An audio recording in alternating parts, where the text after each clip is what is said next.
이렇게 국회의원들의 이해 충돌을 둘러싼 논란이 계속해서 제기되고 있는 이유는 어디까지를 이해 충돌로 보고 어디서부터 규제를 할 것인지 법적인 근거가 없기 때문입니다.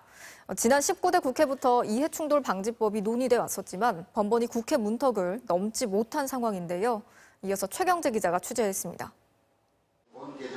대기업과 관련한 공정거래법과 보호업법 등을 다루는 국회 정무위원회도 이해 충돌 논란으로 달아올랐습니다.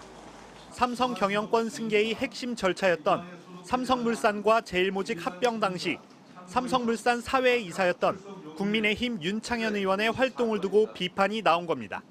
어떤 여러 불법 행위와 관련해서 이 정무위원회에서 따져봐야 됩니다. 일단은 사회이사를 계셨던 윤창현 의원님이 이해 충돌 혹은 국민적 신뢰에 논란이 있을 수 있으니 죄를 지었고 범죄를 저질렀다면은 공소장에 피고인으로 이름이 올라 있고 제가 이 자리에 못 앉아 있었겠죠.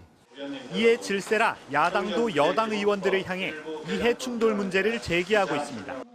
네이버 부사장 출신으로 최근 카카오의 뉴스 편집을 문제 삼았던 민주당 윤영찬 의원의 경우가 대표적입니다. 카카오 들어오라고 해 이렇게 문자를 보내는 것이 나타났지 않습니까? 그분이 지금 속해 있는 것이 방송통신을 관할하는 과방입니다. 윤 의원 측은 명확한 근거도 없이 단순 재직 사실만 갖고 논란을 제기하는 건 적절하지 않다는 입장입니다.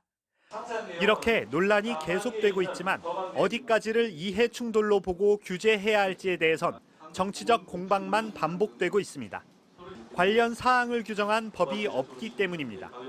19대 국회 당시 청탁금지법 논의 과정에선 사적 이해관계와 직무 관련성에 대한 규정이 너무 포괄적이라는 이유로 이해 충돌 관련 사항이 모두 빠졌습니다. 법이 없기 때문에 수사나 법원의 판단을 받지를 않습니다. 보다 정확한 규범성을 가지고 사전에 이해 충돌에 대해서 예방할 수 있고 국민권익위원회는 국회의원을 포함한 공직자가 직무 관련자와 이해관계가 있다는 걸 인지하면 사전 신고하고 업무 회피 신청을 해야 한다는 내용의 이해충돌 방지법을 지난 20대에 이어 21대 국회에도 제출했습니다.